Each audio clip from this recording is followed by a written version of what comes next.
Hello. Hey Kim, I'm back. I was naming the last podcast, so I know which ones is what. Okay. Okay. For this one, I wasn't gonna talk about this, but I know there's a lot of cases in the world going about domestic violence, Okay. and I won't say who was involved, but someone I know, in my apartment complex, was escorted out by police, and everyone in the apartment complex is debating if it was domestic violence. So you're banking that? Hold Uh, on, hold on. Let me finish the story. I came in 3 weeks ago. I'm gonna say last week, so no one knows who I'm talking about. And my neighbor calls me up and goes, "Greg, did you hear any noises as we were going to work Friday morning?" I was like, "No." I come back that same night. My sister calls me complaining that there was banging and yelling coming from my friend's apartment. I'm like, "Oh, they're probably just having a little dispute, whatever." I go out the next morning to get something to eat. Come back home. Apparently, said friend, who shall remain nameless, was escorted out by police while his wife was in tears and wasn't allowed back in until a week later.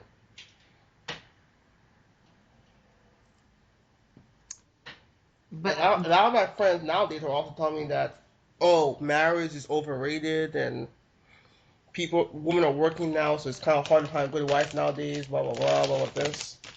So nowadays it's what? Hard for what? to find out a woman, because a lot of them are working nowadays.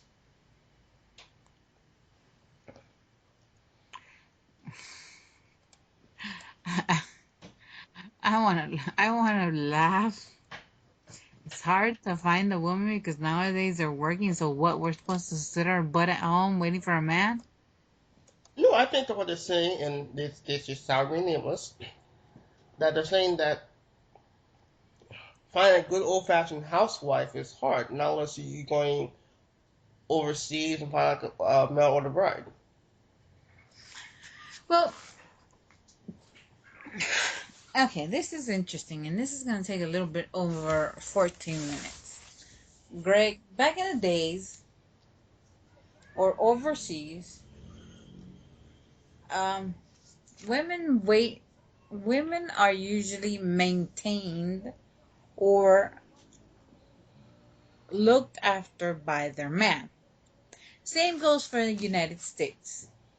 It's BF if people don't tell you that. Back in the days, men used to sustain their wives. The man was the provider of the home. But right now, the economy is too expensive. It costs too much money to buy food, to live, to basically survive. So not only does the man work, so does the woman. I'm not sure if you recall the show where that little boy with was Chris Brown. I can't remember the name, but it was about a kid who was living in the projects with his mom and his sister and his dad, and his dad's name was Julius. I can't remember the name of the show, but he's a comedian. And there was one point in time where he said, "I don't have to work. My mom has two jobs," and she worked even though he had two jobs. He had two jobs. She had a job, and they were trying to sustain a family of five. So now that things are more expensive nowadays, how do you suppose people do that? The wife works. Exactly. And we have to. In my situation, I have no choice but to work. I'm single. I'm a mother. I'm supporting my child. Her daddy throws her money whenever he wants to. He's not exactly on an everyday basis, but he gives her money. You know, So he's not a deadbeat. he's not a deadbeat. He's better than my father. And then my baby's daddy. I don't even like that expression. My baby's daddy gives me money every 3 months or so. Doesn't give me much, but he gives me money. My dad never gave a dime till this day.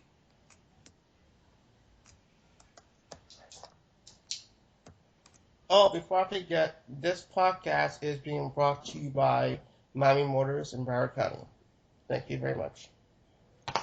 So I had to benefit the bill for the podcast.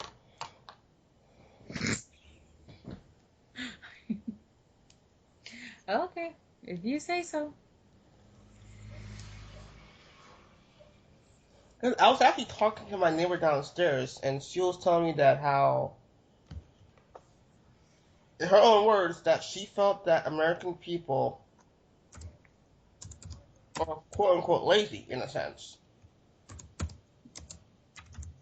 I don't know what video it had, but it was a white guy saying that if we immigrate all the Mexicans back to Mexico, who's What's gonna that? What's immigrants and lazy? What's that got to do with it? hold on, let me make my point. The guy was saying that if we immigrate all the Mexicans or immigrants out of the U.S., who's gonna do all the jobs that we quote unquote don't want to do?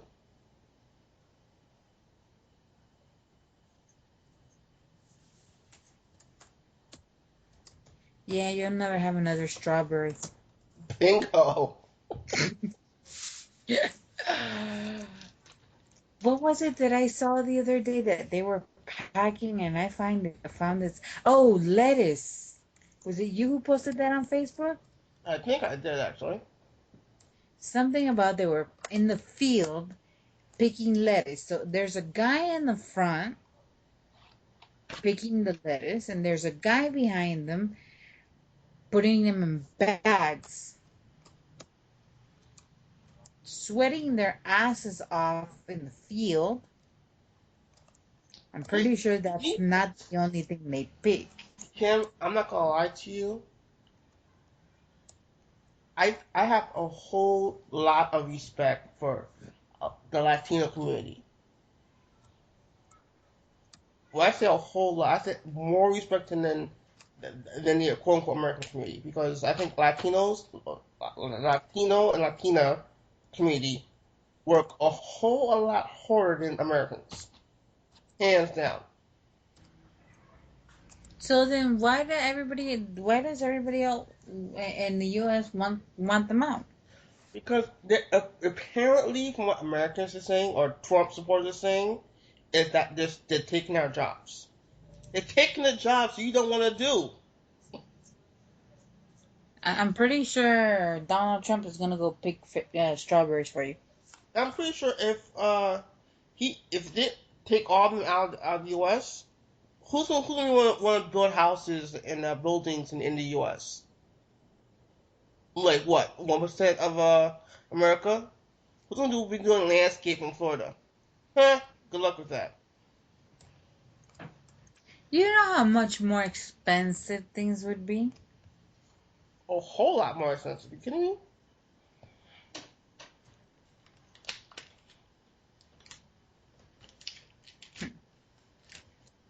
That well, Them- unfortunately, people don't look at they don't look at this. They look at it as a invasion sort of thing. You're invading my country. You're taking my jobs. You're filling up our schools.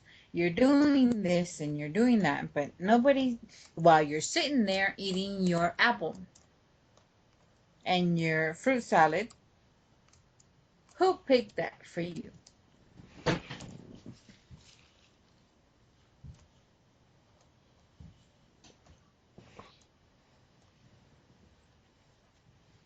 This is one of the main reasons why if you my dad calls me crazy for saying this. I'm gonna say this the nicest way possible. I want to import my wife. You want to impress your wife.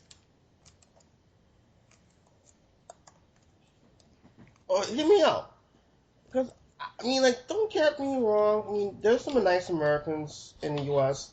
Don't get me wrong, but you don't get the same quality of hard work and romance when it's someone who's not from the U.S. Yet they understand the struggles of money a lot more than when they're born and raised outside the U.S. than compared to when they're born inside the U.S.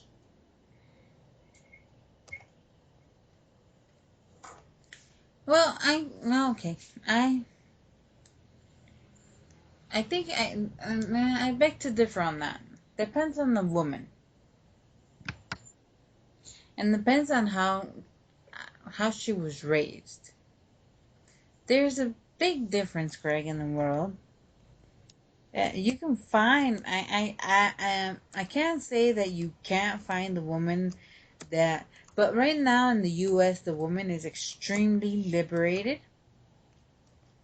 Baby, if I have to work, you are going to take care of the children. You are going to have to clean and cook and everything else. In here in South America or in Colombia, basically, uh, on occasion you will find at my church there is a lady. She went to college. She studied and prepared herself to go out in the working world. But she's living at home. She's a stay-at-home mom doing nothing because apparently they have a maid who cooks and cleans and takes care of the child all all at once. So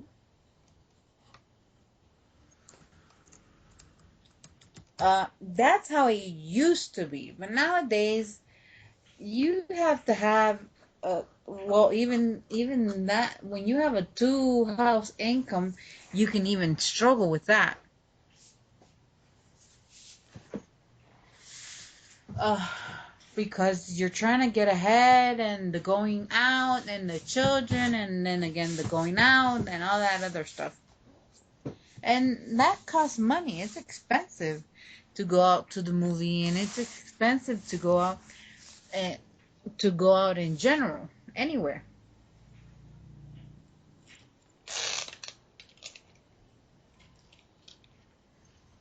Then, well, as opposed to the United States, as I have seen, you have more free events than there are here. It's kind of Haiti, actually. Huh? Kind of like that in Haiti. So Oh, whenever I go out in Haiti, and we have like a minute left on this part, I have to go out with security. you can what? Whenever I go out in Haiti, I have to go out with security. Because you're probably money. Yeah, you're a walking dollar. You're a walking bill. That's what it is. All right, Kim, this is end of part one. I'm gonna start part two in 2 seconds.